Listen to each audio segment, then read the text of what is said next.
Uh, hi, Vanessa. Welcome to the Family Pubs podcast. Hello. Hello, hello.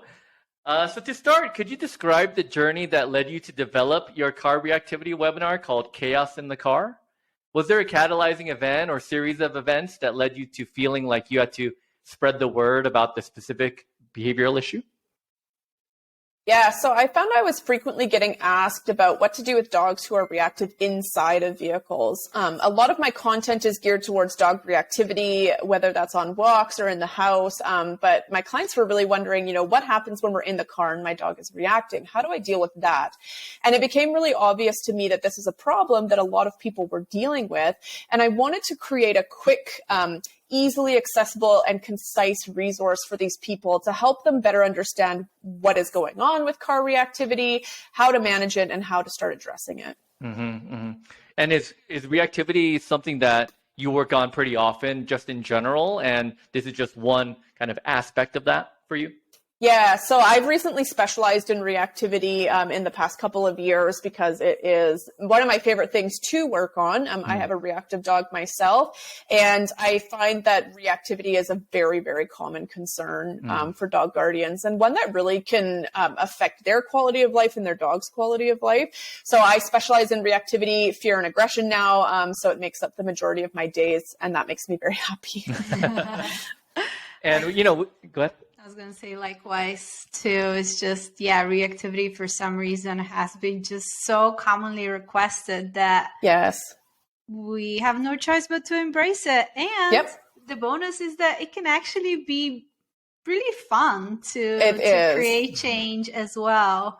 Absolutely. It's also stressful sometimes, but yes. Yeah, absolutely. And do you find, we've talked to other dog trainers as well, do you find that reactivity cases has gone up, due to the pandemic as well? Are you seeing those trends as well? Yeah, I would say so for sure. It's very rare that I talk to somebody who doesn't have some sort of reactivity concerns, whether or not that's because that's what I specialize in, so they're coming to me for that. But I do think that reactivity has increased in general. Could be because of the pandemic, could just be because this world that we live in is so overwhelming at the best of times, and our dogs are just struggling to keep up with that. But it's a very, very common problem. Yeah, and also because reactivity can encompass such a wide range of emotions, right? You can have just like excitement and frustration, and then fear and anxiety. So it's quite a huge field of emotions that can cause reactive behaviors. And maybe that's why we have so much of it too. Yeah, absolutely. It is a complex behavior issue to deal with for sure. Mm-hmm. So I had a question about just identifying the feelings, as you were mentioning, or the emotions that the dog is experiencing. We were going through the webinar and you were outlining it could be any number of emotions that is resulting in this reactive behavior. And so do you find that clients are easily able to identify what those emotions are and be like, hey, I know my dog well, and you just tell them, hey, just observe, and then they usually come to that general realization themselves? Or do they have a general hard time identifying what that base emotion is? I think that most people have a difficult time deciphering what is the cause of their dog's reactivity. Reactivity can look so similar and be caused by so many different reasons, but look the exact same. And I think that when we talk about reactive dogs, there's sort of a general understanding of that term as aggressive. This dog is aggressive. And so we see a dog behaving that way, and we automatically, our mind goes to, this dog is angry and this dog is aggressive. And it makes it really easy for us to overlook some of the more subtle body language, or more body language that we have to think about a little bit more, that is telling us that, wow, this dog is actually struggling and is worried about what's going on, and they're behaving in this way to try and make things go away. So I often find that clients misunderstand their dog's behavior. They don't know why it's happening, or they've decided it's happening for a different reason. And when we really dissect that behavior out and analyze it and figure out what the function of that behavior is, the clients are often surprised to realize, gee, my dog's actually frustrated, or my dog is anxious or fearful, or whatever is going on. So very very often it is not aggression that is causing this reactive behavior. But I think we get really excited when we see teeth and we hear barking and growling, and our brain just automatically goes in that direction. Yeah. Yeah. My experience has been that people whose dogs do well off leash, for example, so they can go to the dog park or they go to daycare, like to them, it's easier to understand that my dog is frustrated and wants to greet that dog. And that's why I'm seeing those behaviors. I find that the people whose dogs are fearful and reacting out of fear tend to struggle a little bit more with kind of marrying the two concepts together, because if you're fearful, why are you acting aggressive? Right. And I find that those people can just, when they're going through their own journey of just kind of coming to terms on how to help the dog, may need to do a little more work for themselves so that they can team up with their dogs and help them out. I totally agree. Yep. I definitely find that fear is a harder emotion for us to understand. Maybe we can't appreciate what the dog is fearful of. But at the end of the day, that's how the dog feels. And we do have to respect that. And we do have to work with that. And that can definitely take us more time to accept and to come to terms with. Yeah. Yeah. A human example I always use to kind of help me understand how you could look aggressive while feeling fearful is, let's say we're in junior high school and you're getting picked on or whatever, and you kind of stand your ground and you try to huff and puff and shout or scream or try to do whatever you can. The last thing you want is the actual fight, but you're sick of this and you want it to stop, and your hope is that they're just going to back away because you look so ferocious in fear of that you might do something, but you're just hoping that nothing actually happens to you. Absolutely. And then we learn how effective that behavior is, growling, barking, lunging, how effective it is at getting distance. And we go, wow, that got me what I wanted awfully quick. I'm going to do that again. And then we get these dogs who start to get pretty good at reacting to get things to move away from them. And they can look a little bit more confident in that reaction. But, when we peel back all those layers, it's still stemming from a place of uncertainty or worry. And it can be really difficult to decipher that, for sure. Totally.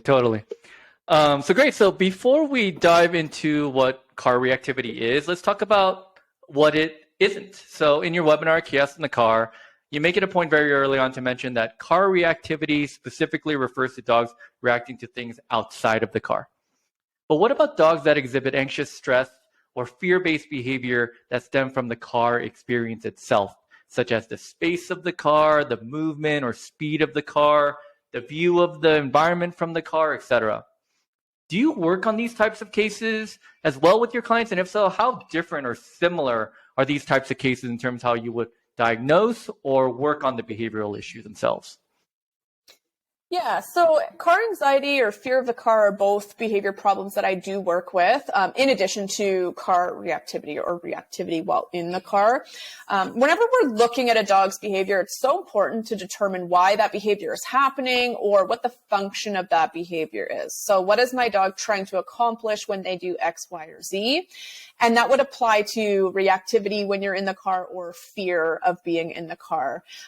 In some cases, our dogs might react towards stimuli outside of the car because they are anxious or fearful or upset, whether it's because of that stimulus on its own or because they're concerned about being in the vehicle.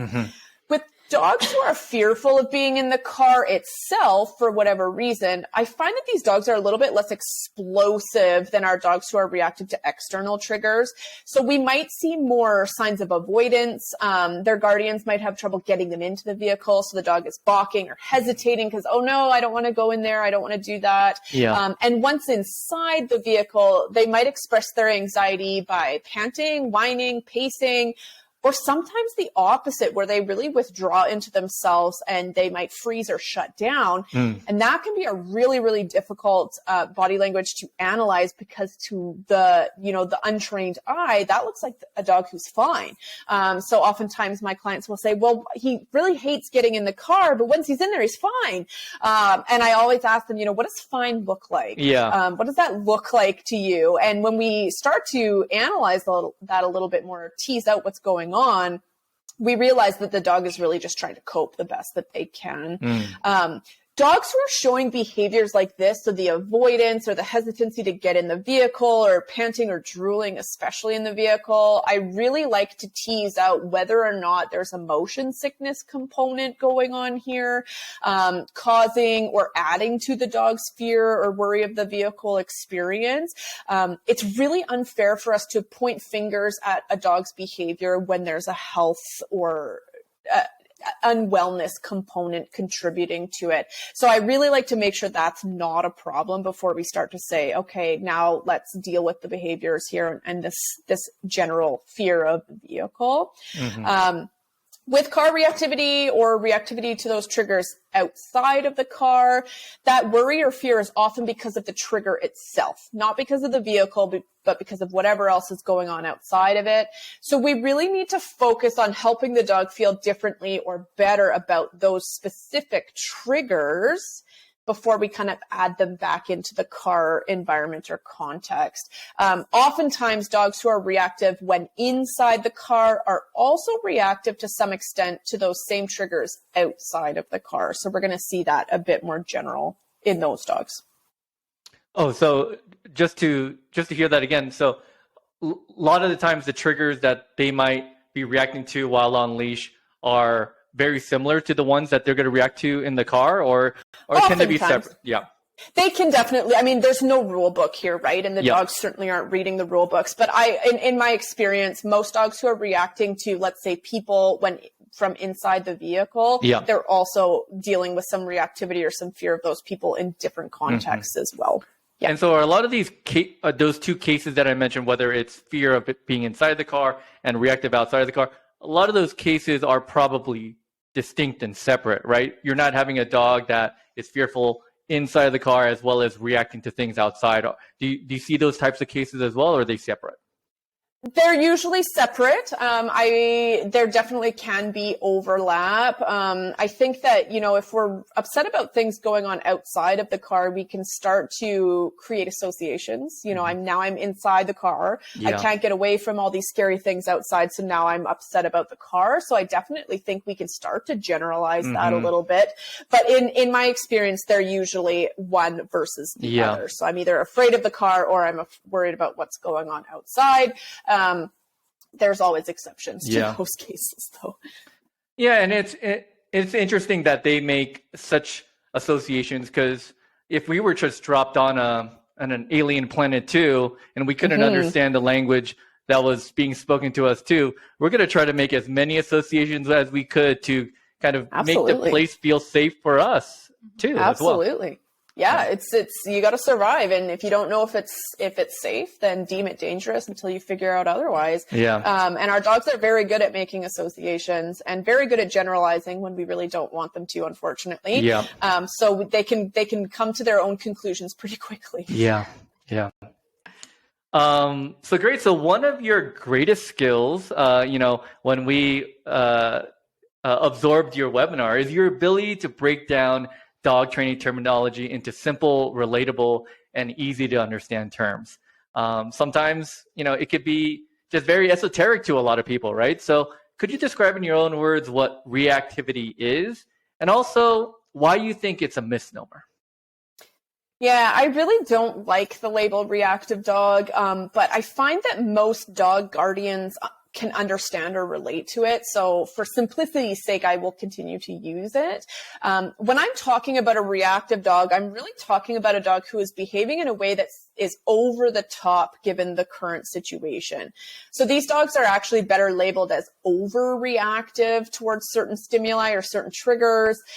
Every living thing on this planet has to be reactive in order to stay safe and survive. So to call a dog reactive is really, Of course it is. Of course they're reactive. You know, if we're not reactive, we may not step off to the side when a car passes us on the road, keeping us safe, or we don't withdraw our hand when something is hot or uncomfortable underneath it. So reactivity to the environment around you is really important.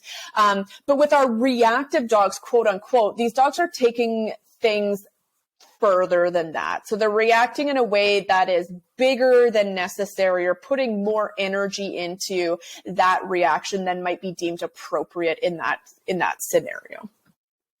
Yeah, so a couple of points here that I always like to stress on is the labels, right? Because once we put the reactive dog label on the dog, it's hard to take it off. It's hard to take it off and just see the dog as just that, a reactive dog, which can then even present itself as an obstacle on our way of creating a training plan and helping this dog work through. And when we differentiate between a reactive dog and the dog expressing reactive behaviors that can look in a variety of ways, then us for ourselves are breaking the picture down to smaller steps that can already give us a plan for action, because it can be very situation specific when that behavior occurs. And then I forgot my second. You were doing great. You were doing great. You were doing great. Yeah. Yeah. What was I going to say? Yeah. We were really impressed by your ability to really compare dog training terminology and create really good analogies with human situations. Did you find yourself able to do that naturally, and that would just came out of you, or did you have to kind of do that to get your clients to kind of buy in better? Like, what was that process like for you? Yeah, it's definitely something that I've managed to learn and finesse as I continue on in my career as a dog trainer. I find that analogies can really help people understand what's going on, or maybe relate to the dog in a different way, you know, putting yourself in the dog's shoes. Whereas if I try and get super nerdy and explain things in behavior terms and talk about associations and generalizations and conditioning, then the people, their eyes kind of glass over and I've lost them. But if I put it into an analogy that we can relate to, it helps us better appreciate what the dog is going through, maybe better understand their emotions. And then it also makes it easier for us to empathize with the dog and then look at that situation differently. Instead of the dog is giving me a hard time, the dog is doing XYZ, the dog is being so bad, we can flip that around and go, gosh, my dog is really struggling right now. He's feeling this, or this, and which is causing him to behave this way. And he's really needs my assistance. So it makes it easier for us to appreciate what's going on and to look at things in sort of a fresher perspective, which makes it easier for us to get on board with the training plans and the management and everything that goes into that. Love it. Love it. So as you know, as we talked about a whole bunch of different ways a dog can be reactive, whether that's in the car, while on leash, even through a window, towards house guests, due to a knock on the door. We've all seen that, right? So what are some of the unique challenges that dealing or living with the dog's car reactivity poses for a dog parent that might be different from other types of reactivity that you work with?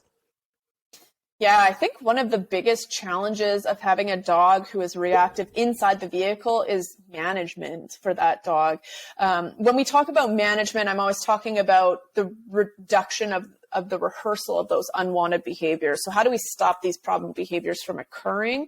Limiting situations where our dog might feel inclined to behave that way or inclined to react so that they're not experiencing that stress or finessing that particular suite of behaviors. Oftentimes dogs who are reactive in the car, like we said, are reactive outside of it as well. And part of their guardian's management plan is taking their dog somewhere safe to walk them. So if you have a dog who also has leash reactivity, and that can get really muddy when we also have a dog who's reacting in the car, because now we have to decide, is it more important for me to walk somewhere quiet and risk the car ride, or is it more important to prevent my dog from reacting in the car and risk the walk in a busier area? There's also the safety factor in the car. So when we're driving a vehicle, we can't be actively interrupting or redirecting our dog. We can't be actively training. We can't be doing all of those things and do them safely. So we're really kind of in it in that moment. And we also can't avoid those triggers. So when we're out on a walk, we can turn around, we can cross the street, we can do things to get space from triggers. But when we're in the car, we're in the car, and the triggers are there, and they're often very unpredictable, and we don't know when they're coming, and we don't know how long they're staying for, and we're really trapped in that moment. So I think that the management piece of car reactivity is really the most difficult to figure out and to get in place for most people. Yeah, so let's talk about management. Obviously, there seems to be so many more things that people need to implement and change their lifestyle to manage car reactivity specifically, right? And I'm sure you're going to outline some of those things. But before we go into the specific things that you recommend, how do you get buy-in from some people that are living really busy lives and they barely get a minute to themselves, and you're telling me that I have to get this and that and attach this and move this and all that? And for some, maybe they might not be aware of, like, this is the only way to get yourself to the goal that you say you want to, but they might be dragging their feet a little bit. They might be like, I don't have any time for that. And you might be left there being like, well, there's no other way through. Yeah. So how do you encourage? How do you nudge in a loving and understanding way of their lives too, without feeling like you're just kind of making something a little harder on an already hard life? Yeah, I mean, management is always daunting, whether it's in the car or other areas of your life. We don't really want to change our lives to accommodate the dog. I know I felt a lot of resistance when my dog started to develop some reactive behaviors. You know, I didn't want to do the management, but I always explain to my clients that management is so important. So equally, if not more important than our actual training plan. And then I like to start small. So I lay out my management plan here. In my ideal world is all of the things that you might do. Let's start with one piece of that, one small adjustment to our routines, to our lifestyles. Let's try that for a week, 2 weeks, whatever it might be, and let's see how that feels. Let's see what happens with that. And then as we see, okay, yeah, we made that one adjustment, that worked okay, you know, the world did not stop spinning, then we might add in another piece. And I think that as clients see the results of the management, so their dog's not getting triggered as often, therefore their dog is not as stressed. We're not seeing as much of that trigger stacking. So the dog who's just chronically stressed and chronically ready to explode at any moment, that they start to appreciate that, gee, this really is doing a whole heck of a lot for my dog. Management sometimes when it comes to car reactivity can really quote unquote solve our problems. So if we prevent the exposure to those triggers and we prevent our dog from reacting, oftentimes my clients go, well, that's all I want. I just want to be able to drive somewhere without my dog throwing himself against the window. And we don't have to do anything more than that. So, you know, some of these management changes might seem really big and really inconvenient initially, but they can also do a whole heck of a lot to address the situation we're in and get us some resolution. When I talk about trigger stacking, I always throw that word around and realize that not everybody knows what it means. But a trigger is anything that our dog reacts to or is stressed out by or is, you know, is eliciting emotions. And if we're constantly being triggered, so we're being triggered multiple times a day or multiple times in every car ride, those triggers start to stack on top of each other. And then we have a dog who's climbing higher and higher and higher towards their threshold and getting more and more and more stressed. And if we're getting triggered every day or multiple times a day, our dogs never have a chance to regulate those stress hormones and come back down to normal. And this results in a dog who's kind of wound tight all of the time and very trigger sensitive. So we're seeing more reactions more easily with dogs who are constantly being exposed to them.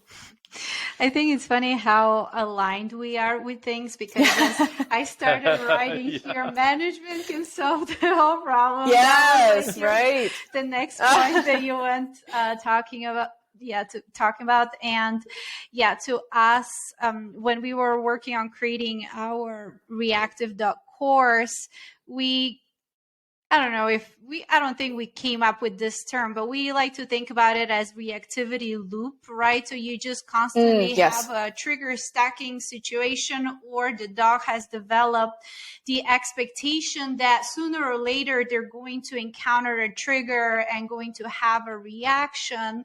Yeah, those can be really tough to work with, especially when you have busy environments such as larger apartment buildings or downtown areas where inevitably you can't escape everything and you can constantly be in a reactive loop. And now if you add a trigger stack on top of not being able to drive places, right, that makes things a lot more difficult. Yeah. But we can still break things down to smaller bits and just kind of conquer one little piece at a time.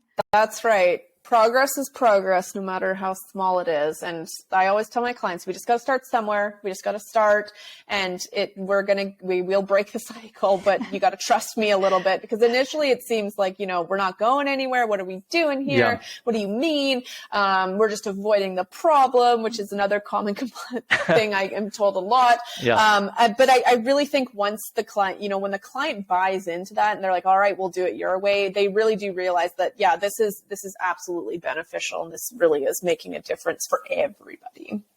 I mean, this is something that I realized when just talking to dog trainers in general. I just love talking to dog trainers, because sometimes I just throw it out. I'm like, how are you going to accomplish this? And every dog trainer is just like, well, break it down into small bits, and then do that, and then climb the staircase, and then see if you've accomplished that, and then build confidence, and then more small steps. I'm like, that is so inspirational. Like, right? They just look at the enormity of the problem and just like, that can't be done. Let's exactly. Yeah. We have to. I always tell my clients, one day at a time. Don't look at 3 months from now. Don't look at all of the steps. Like, just focus on one piece, one attainable step today, and then we will build from there. And we sometimes just have to get the ball rolling. Yeah, and that can be the beauty sometimes of actually investing in working with a trainer, because we can indeed really see the picture in much smaller steps than what people think is a small step.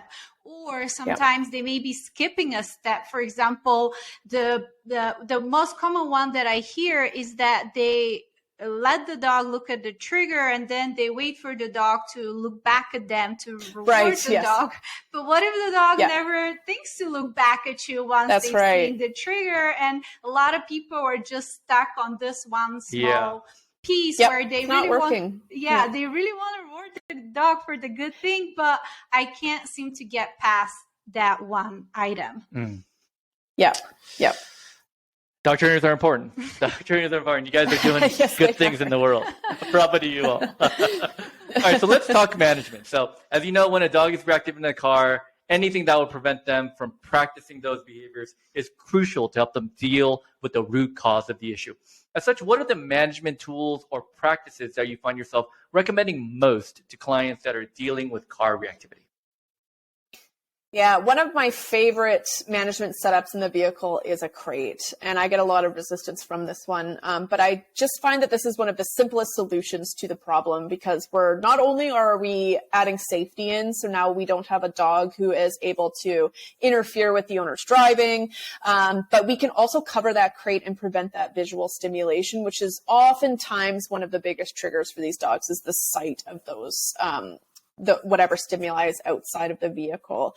I get a lot of resistance. I drive a very small car. I can't fit a crate in there. But the soft-sided collapsible crates actually can do us a lot of favors and can fit into some pretty small vehicles because we can sneak them in there and then set them up.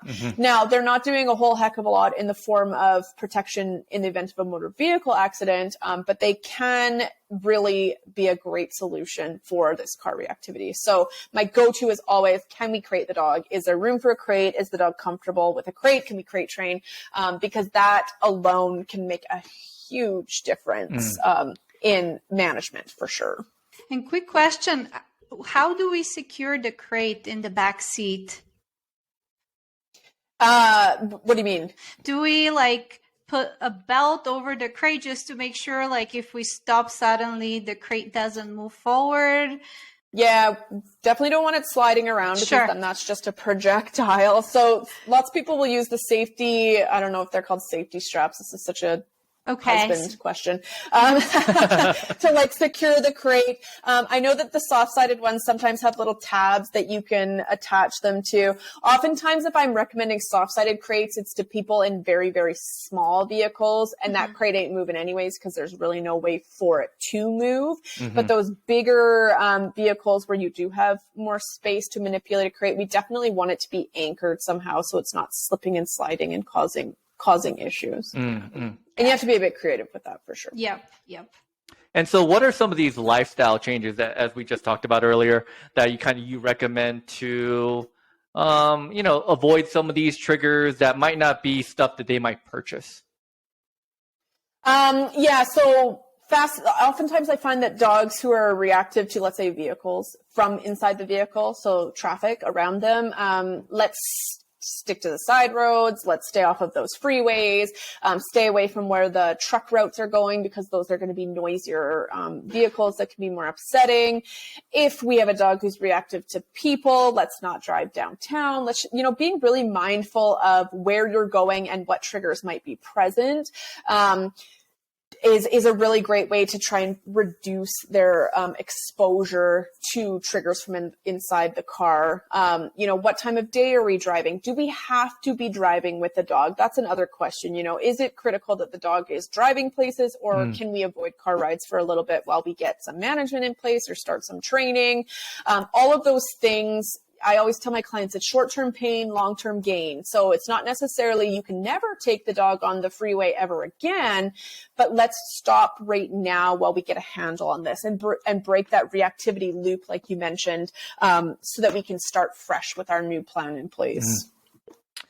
So I had a question about, I think we've all been in the situation, probably since we were children, where we're going through some parking lot or some area with cars on the street, and there's a dog that just kind of loses it at the sight of us, and they're inside. Maybe the window's cracked and they're safe, but I've had some memories where I would just get really startled because a dog just losing it in front of me.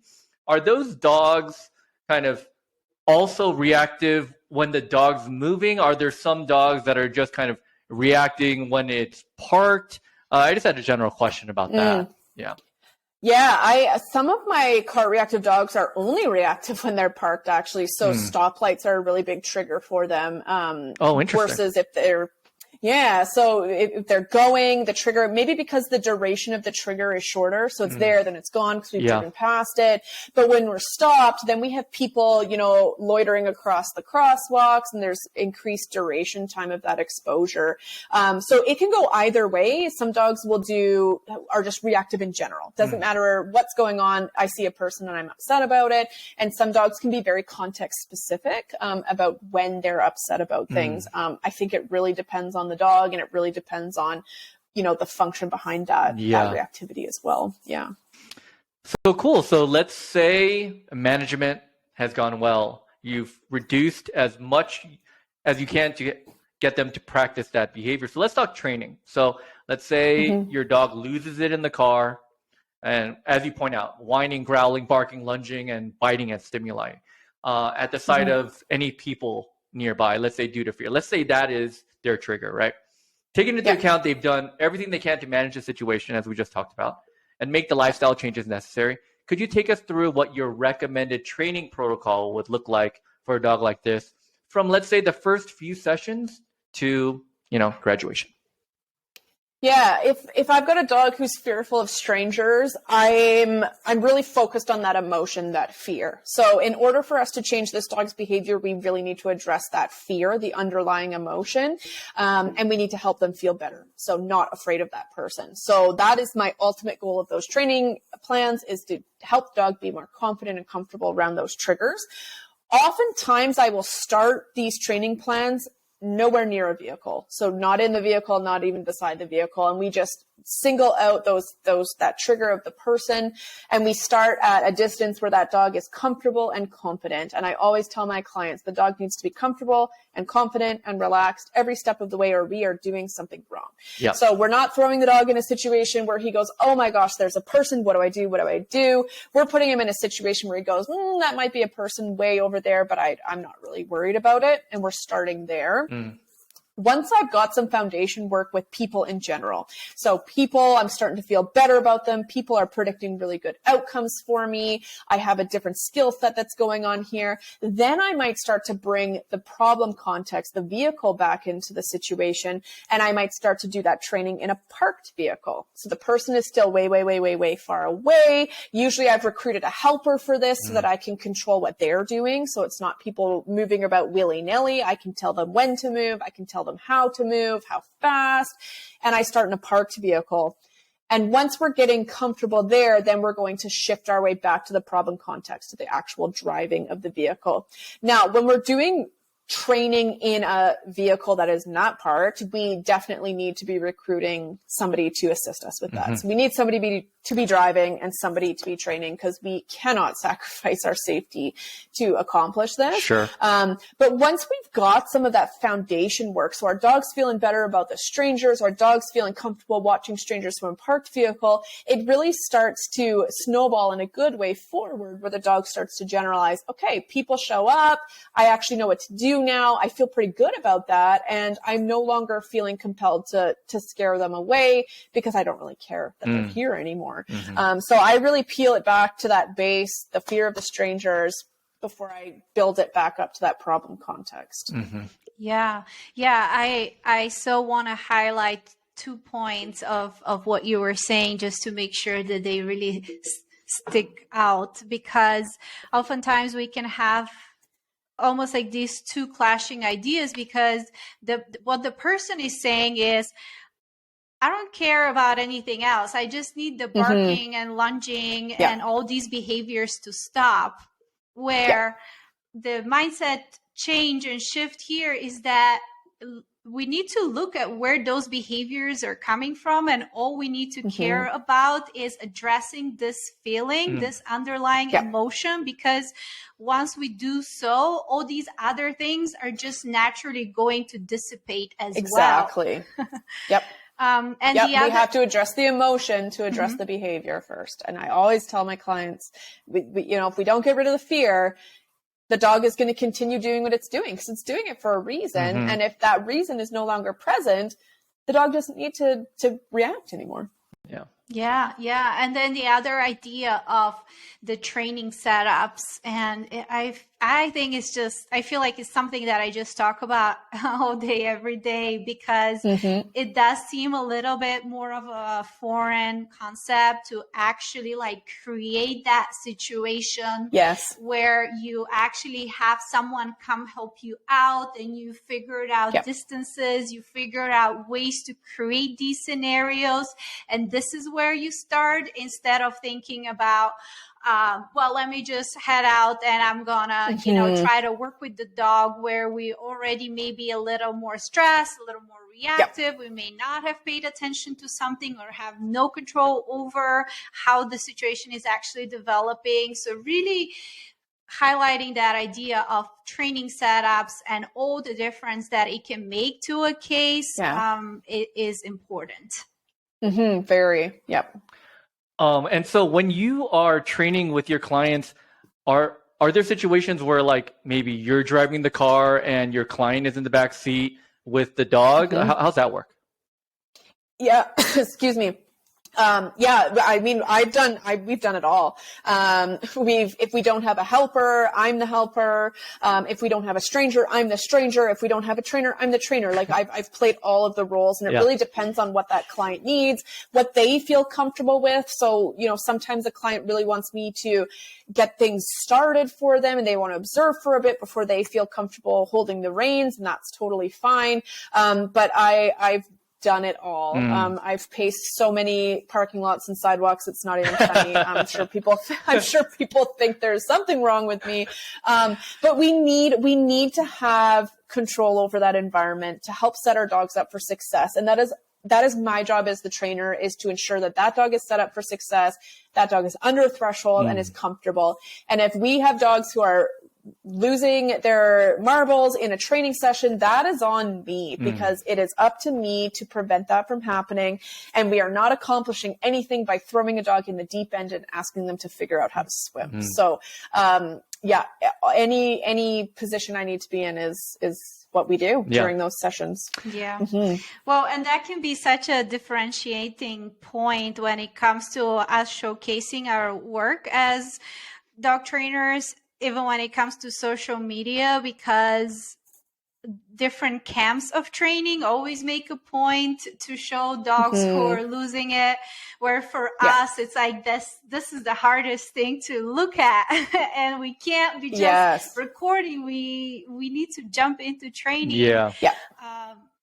So it's just interesting how those differ, and then at the same time, how much people just love that idea of before and after. Yes. We love it. We love it. Yeah, it's exciting. We do. Yeah. I think we just feel like our dog is maybe the only dog who behaves that way. And you have to see what's going on in order to help me. Yeah. And I always tell my clients, like, I didn't go through all of the schooling I went to so that I had to see your dog in action. Like, you just I don't need to see him. I don't need to. I've seen a dog lose it in the car before. I will see one again. I don't need to see it. We can get a plan in place without that. And I don't want to let the dog rehearse that behavior any more than absolutely necessary. So we don't get the fancy before and afters. That is a sacrifice I am 100% willing to make. Me too.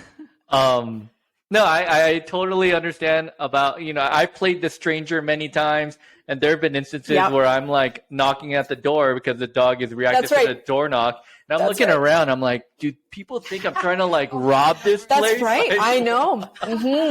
Whenever I bring my decoy dog out, I get an awful lot of stares, and people, actually I've had people compliment me on my dog's wonderful stay. And I'm like, well, no, he's not real. He's a stuffed dog. But we get lots of looks. I bet. People always have questions. It's like the local crazy lady coming out right now. That's right. Now. With her fake dog. Yeah, that's all right.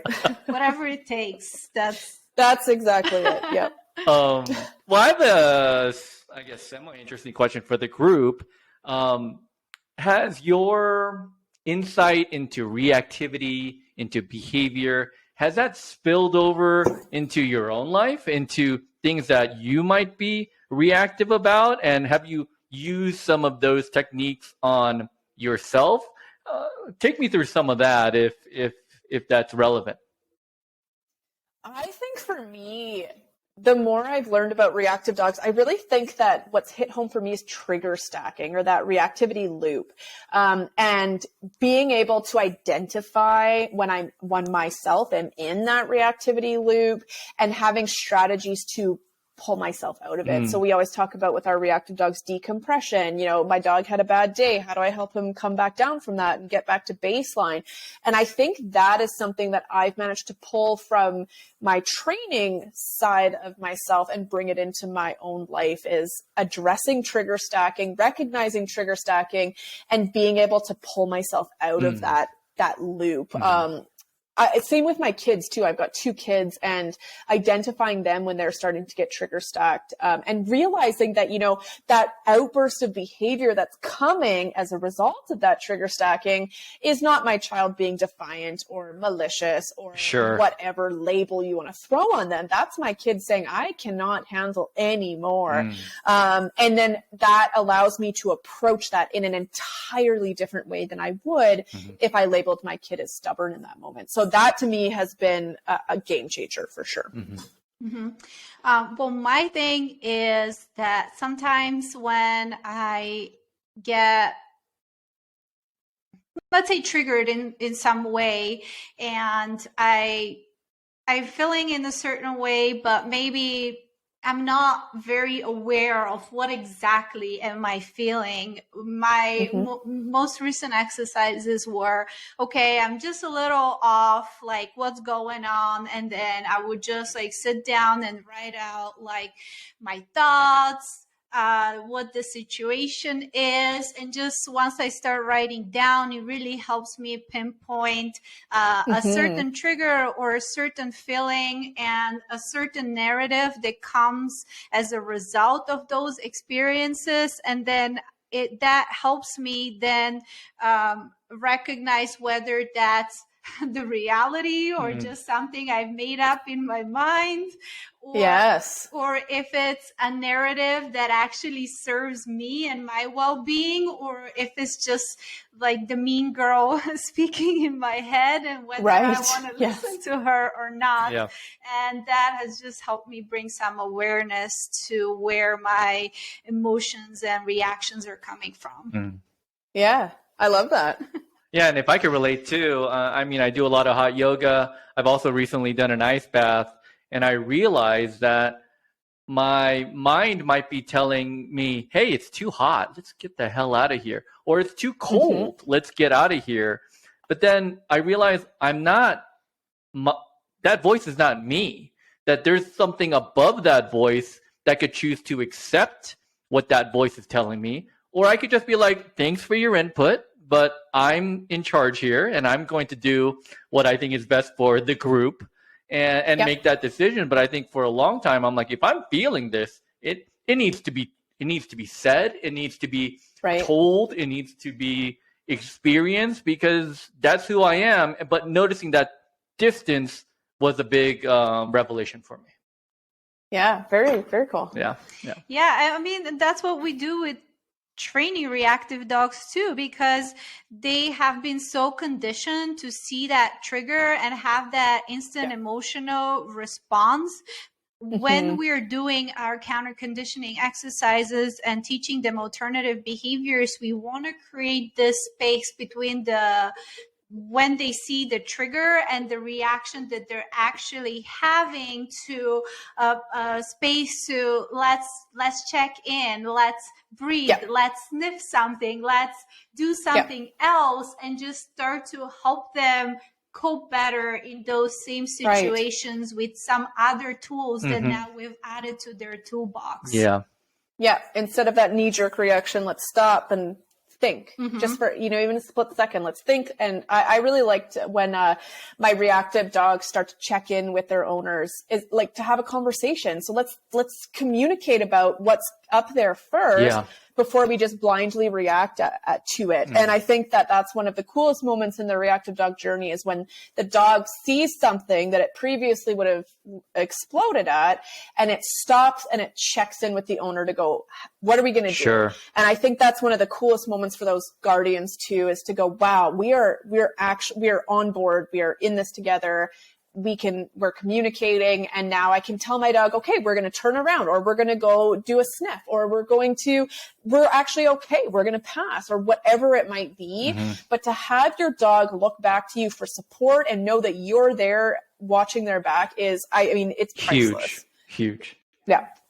So cool. So let me talk about a challenge that we face when we're trying to educate people about our doggy doula service, is the proliferation of funny videos starring dogs and babies and toddlers that clearly shows to a trained eye, or even a barely trained eye, a dog in distress, resulting in many people believing that these types of interactions are safe and thus requires little to no preparation, management, or training.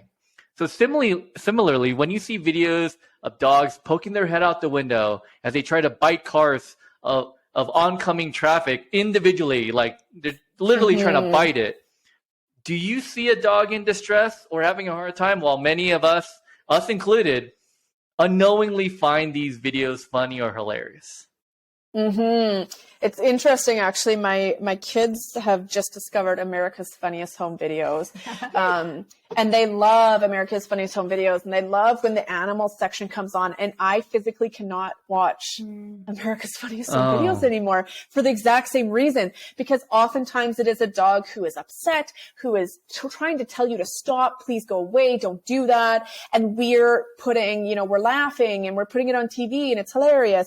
And it's so hard. And I think once you know dog body language and you know what you're seeing and you know what is actually going on, you cannot unsee it.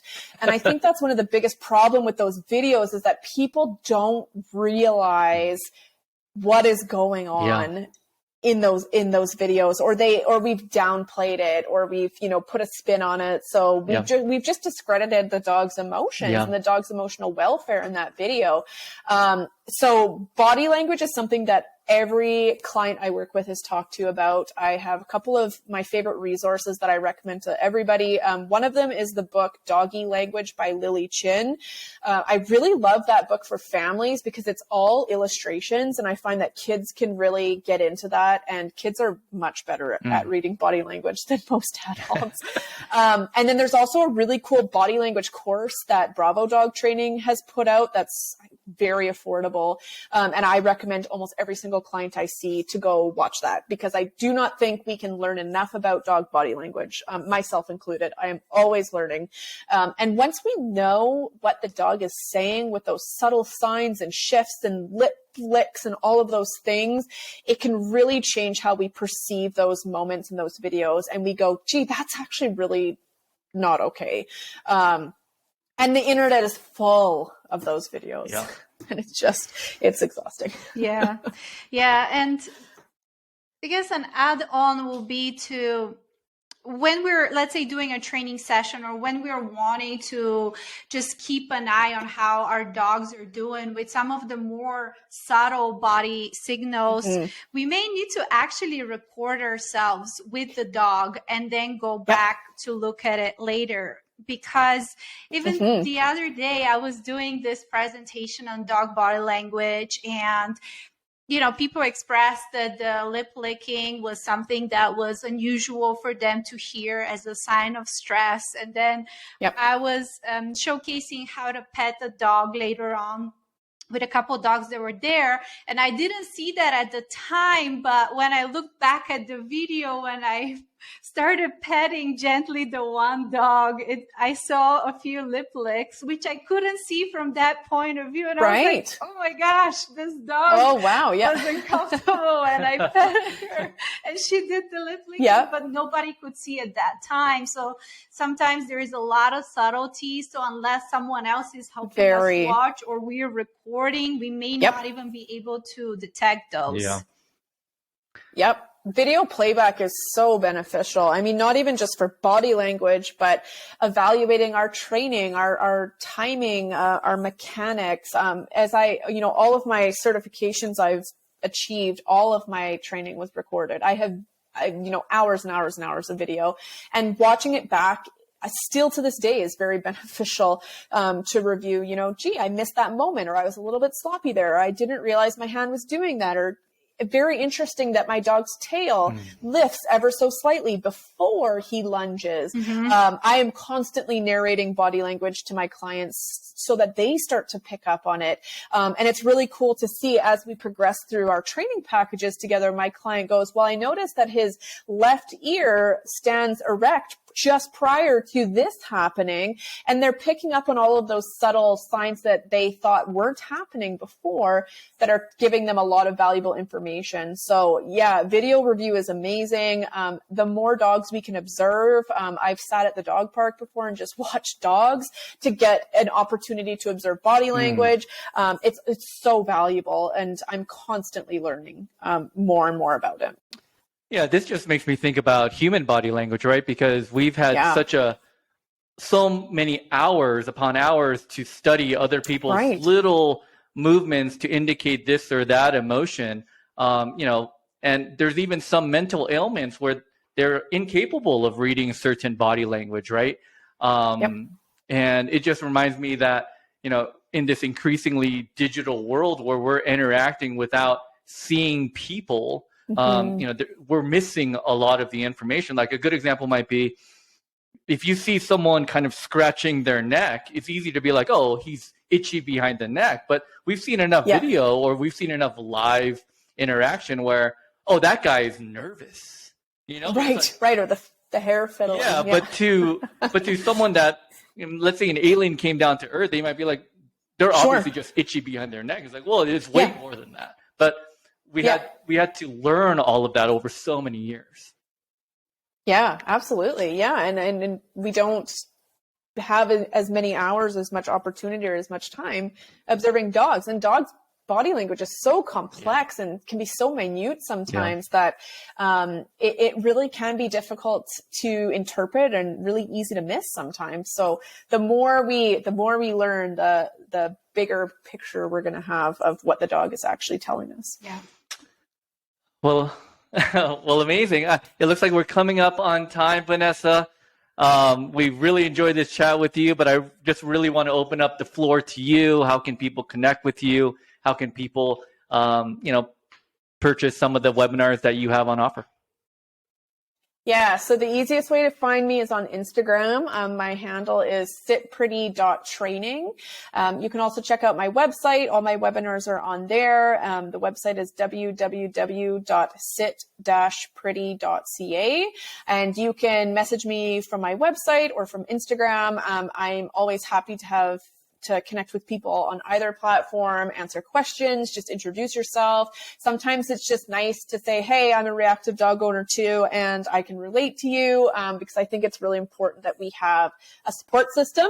And I think that my Instagram has become a really cool support system for lots of reactive dog people. So I'm always happy to connect with other dog guardians and just chat or answer questions. So yeah. Wonderful. Well, that's how we found you, and we've been loving the content. So we're glad we got to talk to you as well. And thank you so much. Thank you for your time. It was such a vibe just talking to you. I feel like we were just having a regular conversation that just happened to be recorded. So we enjoyed this very much. Awesome. Thanks for inviting me on. Yeah. So we'll follow up with you soon, but until then, have an amazing rest of your week. Awesome. Thanks, you too. Thanks. Bye. Bye, guys.